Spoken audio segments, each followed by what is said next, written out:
Buenos días, mis valientes. ¿Qué tal estáis?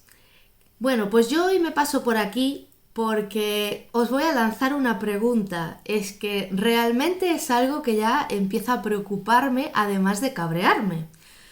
¿Qué problema hay con la gente gorda? Yo me pregunto.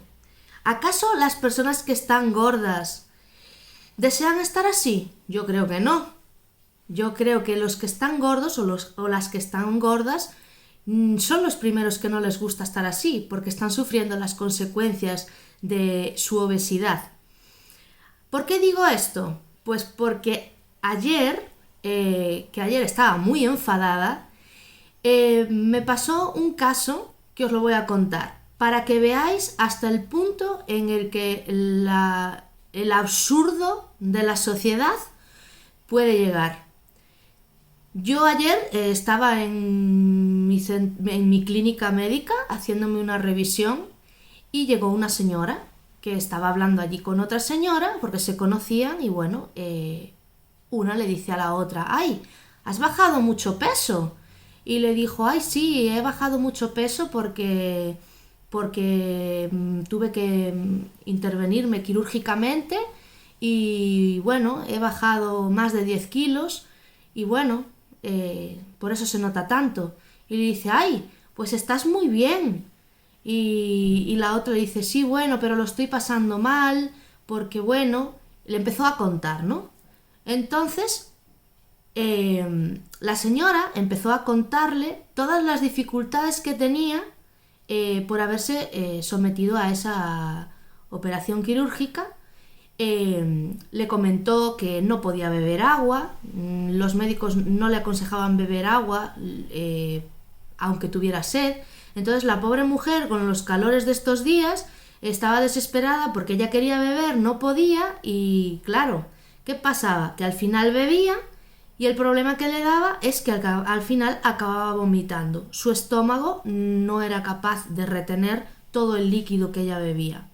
Entonces le empezó a comentar también que comía muy poquito, que tenía que estar con suplementaciones para las anemias y que comía muy poquito, pues que había comido, por ejemplo, un cuello de pollo y 2 rodajas de tomate, pero con lo que había bebido encima, pues había vomitado todo eso. Entonces, claro, una persona que no tiene esas complicaciones piensa, jolín, pues menuda comida, ¿no? Un cuello de pollo y 2 rodajas de tomate. ¿Qué comida es esa? Claro, pues ya vemos todos los inconvenientes que le supusieron a esta señora hacerse la intervención quirúrgica. Que apenas puede comer, apenas puede beber, tiene que estar suplementándose continuamente por culpa de los déficits, porque su estómago no absorbe los nutrientes necesarios para su cuerpo estar sano y un montón de cosas más que estuvo contando allí, pero que no voy a contar aquí ahora. Bueno, pues después de haber contado todo eso, la otra señora, que supuestamente eran amigas, se conocían y la otra señora le dijo, bueno, mujer, pero por lo menos estás delgada. Pero vamos a ver, ¿pero en qué cabeza cabe? ¿Qué pasa? ¿Que solamente vale estar delgado?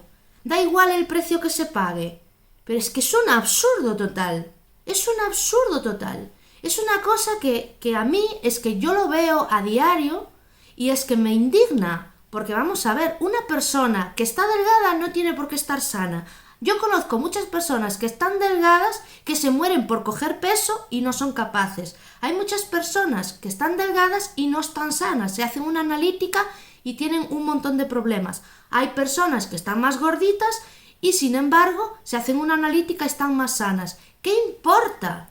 ¿Qué importa? Lo importante es que cada persona se sienta bien consigo misma y que esté sana y que lleve unos hábitos de vida sanos. Hay muchas personas que hacen deporte y sin embargo tienen un montón de problemas. Es decir, ¿por qué siempre estamos con los dichosos cánones de belleza que se instauraron en la sociedad? ¿Quién dice que estar más gordo, más flaco, más alto, más bajo es lo normal o es lo idóneo? ¿Quién lo dice? A ver, dice el dicho que para gustos colores. Es decir, cada uno es como es. ¿Por qué tenemos que estar discriminando a estas personas que tienen sobrepeso, que tienen obesidad? ¿Por qué las tenemos que machacar psicológicamente por culpa de unos estereotipos que están puestos en la sociedad que son absurdos? Son totalmente absurdos. Y es que a mí me toca mucho las narices porque es que ya estoy cansada de escuchar este tipo de comentarios. Entonces, basta ya. Dejemos estar a las personas como son, que cada uno se quiera a su manera y que cada uno se cuide y que cada uno se acepte tal cual es. Es decir, si yo me siento bien teniendo sobrepeso, ¿por qué voy a adelgazar si estoy sana y me siento bien y yo me quiero tal y como soy? ¿Porque lo diga un estereotipo? ¿Porque lo diga un canon de belleza? ¿Porque lo diga el diseñador de no sé qué? Pues no, señores. No. Porque al final, las personas que tienen obesidad, además de su problema físico y de todas las consecuencias que le acarrea su obesidad, además le estamos generando un montón de problemas psicológicos por culpa de las personas que siempre están juzgando y que siempre están diciendo cosas como esto. Que es mejor pasar todo lo que estás pasando, como esta señora. Es mejor que pases todo lo que estás pasando que por lo menos estás delgada. Es decir, lo importante es estar delgada. Todo lo demás no importa. Aunque estés vomitando todo el día, no importa. Lo importante es que estés delgada. Por favor, tengamos sentido común, que esto es surrealista total. Pues nada, yo quería aportar mi granito de arena porque ya está bien, porque es que esto no tiene sentido y estamos machacando a muchísimas personas con comentarios de este tipo. A ver, cada uno se acepta como es y lo fundamental y lo más importante de todo es la tolerancia. Si queremos apoyar a una persona, la tolerancia es lo más importante. Si quieres preguntar, pregunta, pero no juzgues. No juzgues, porque el que no sabe no debe juzgar. Así que, nada, espero que os sirva para algo. Por lo menos yo lo he expuesto porque me indigna ver cada vez más esta situación. Y nada, con todo esto os deseo un buen día y nos vemos en la próxima. Besitos.